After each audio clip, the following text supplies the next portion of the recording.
Halo sahabat senja semua, salam bahagia, selamat datang kembali di channel YouTube dan Facebook Rumah Usia Senja. Apa kabar sahabat senja? Perkenalkan, nama saya adalah Senja. Sesuai namanya, channel Senja akan banyak menceritakan seputar kehidupan di usia lanjut. Pada video ketiga kali ini, Senja akan mengangkat tema yaitu siapakah yang menjadi tempat bersandar ketika usia lanjut? Bagi yang belum memiliki jawaban, maka sesibuk apapun juga harus meluangkan waktu mendengarkan cerita di bawah ini. Sahabat senja yang terkasih, pada waktu kita usia lanjut, kepada siapakah kita bersandar? Apakah pada anak yang paling disayangi? Atau pada pasangan setia kita? Kepada siapakah kita bisa bersandar? Mungkin sampai sekarang belum ada yang memberikan jawaban yang sebenarnya. Kita semua berharap memelihara anak bisa menjadi sandaran kita di masa tua. Tapi kenyataannya tidak semua anak siap sebagai tempat untuk bersandar bagi orang tuanya. Mengapa? Karena anak-anaknya sendiri masih kecil-kecil, belum siap mandiri, belum mapan, atau hati nuraninya belum terpanggil untuk menjadi sandaran bagi orang tuanya.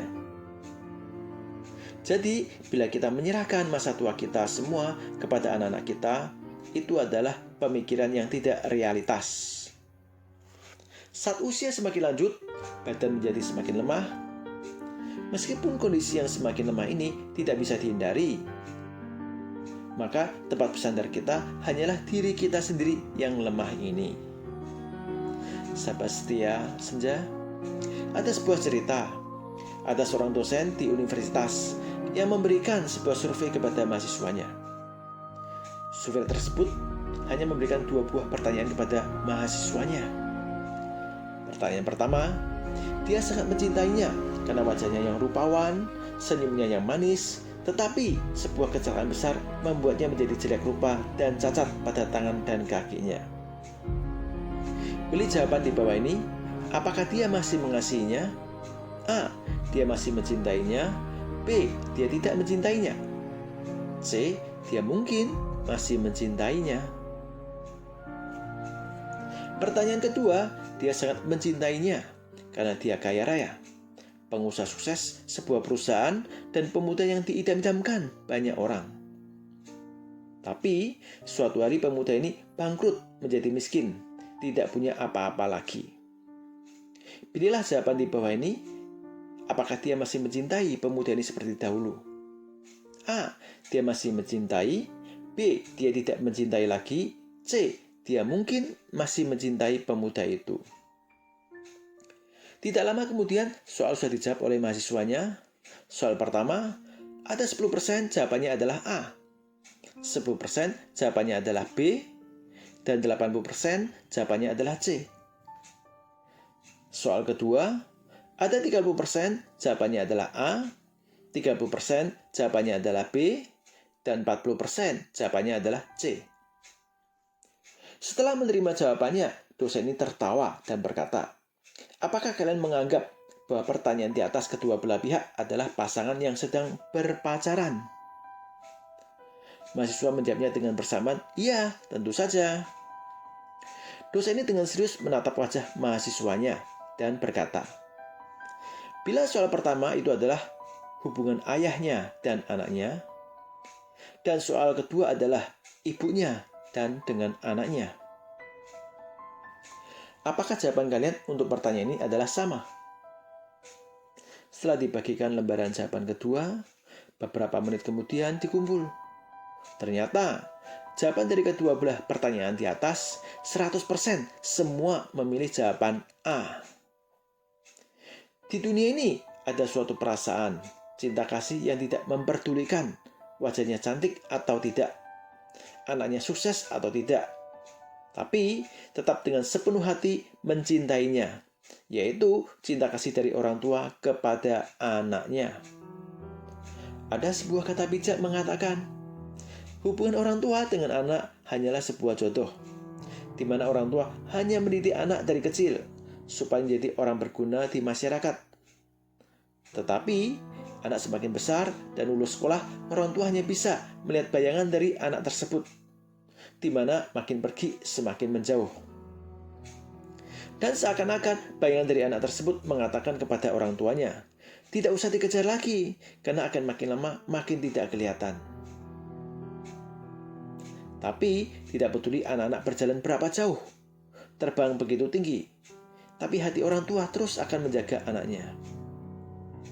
Karena cinta kasih orang tua kepada anaknya adalah alami, bagaikan gravitasi bumi. Sedangkan cinta kasih anak kepada orang tua hanyalah sebatas manusiawi yang perlu dipahami dan dimengerti.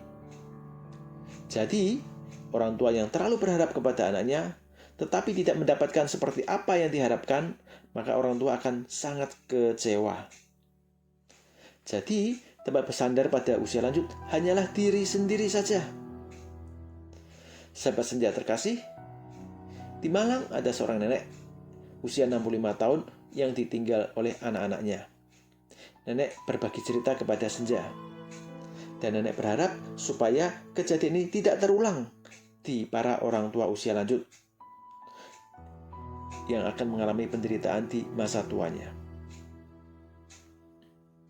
Ceritanya begini, 10 tahun yang lalu, sebelum nenek pensiun di usia 55 tahun, investasi saya untuk diri sendiri adalah 0. Seluruh waktu dan uang saya semua diberikan kepada anak-anak. Beberapa tahun setelah nenek pensiun, pasangan saya dipanggil lebih dahulu oleh Yang Maha Kuasa. Kemudian tahun 2006, nenek menyewakan rumah kepada orang lain. Setelah itu, nenek ke Jakarta dan tinggal bergantian di rumah anak-anaknya, sambil menjaga dan merawat cucu-cucunya. Pada waktu itu, anak menantu merasa bahwa berangkat dan pulang kerja dengan naik bus kota adalah hal yang sangat melelahkan. Dan mereka ingin membeli mobil, tapi uangnya kurang. Kemudian nenek ini membantu sebagian sejumlah uang 100 juta rupiah untuk membeli mobil bagi anak menantunya. Di samping itu, setiap bulan dan setiap tahun, nenek masih membelikan mainan untuk cucu-cucunya, juga memberikan angpau sebagai hadiah ulang tahun, dan sebagainya. Selama 9 tahun ini, kalau dicatat semua dalam buku, maka pengeluarannya nenek bisa mencapai ratusan juta rupiah. Dan nenek sendiri selama beberapa tahun ini malah belum pernah membeli baju baru untuk dirinya sendiri. Nenek tinggal di rumah anak selama 9 tahun, setiap hari melakukan semua pekerjaan rumah dengan sendirian.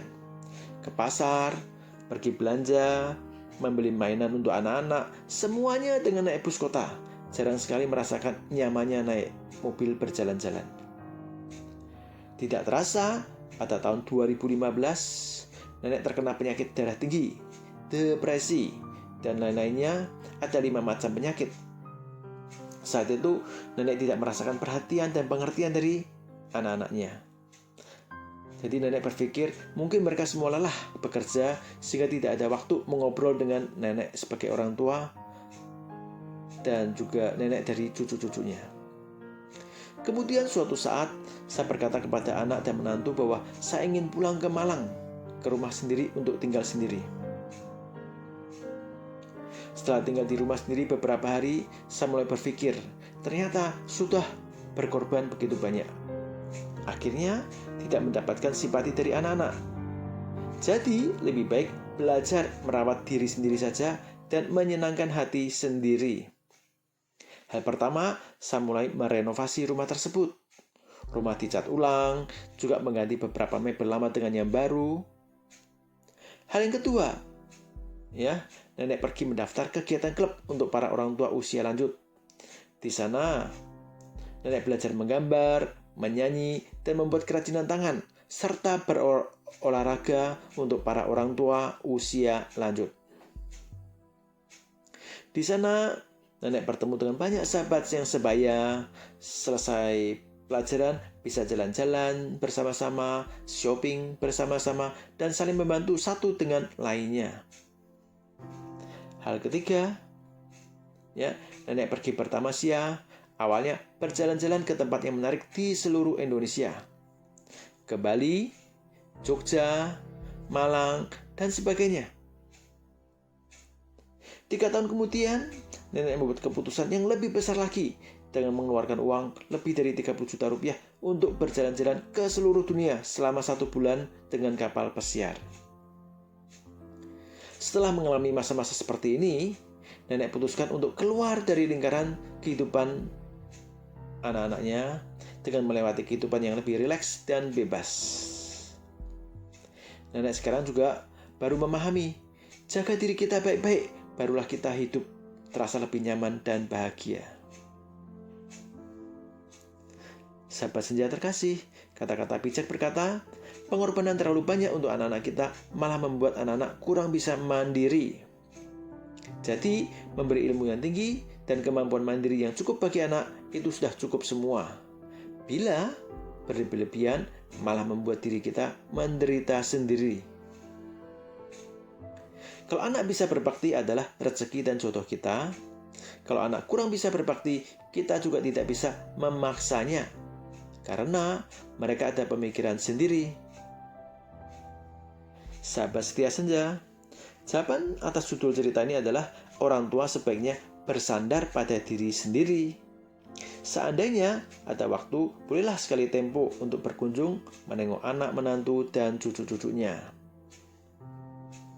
Ada beberapa hal emosional yang harus diperhatikan sebagai orang usia lanjut.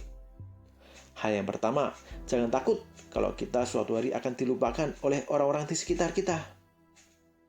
Walaupun dahulu kita pernah di masa kejayaan kita, tapi di usia lanjut kita semua jadi orang biasa. Dan jangan membuat diri sendiri makin menderita, tenangkanlah diri sendiri dan lewati usia sesuai dengan impian kita.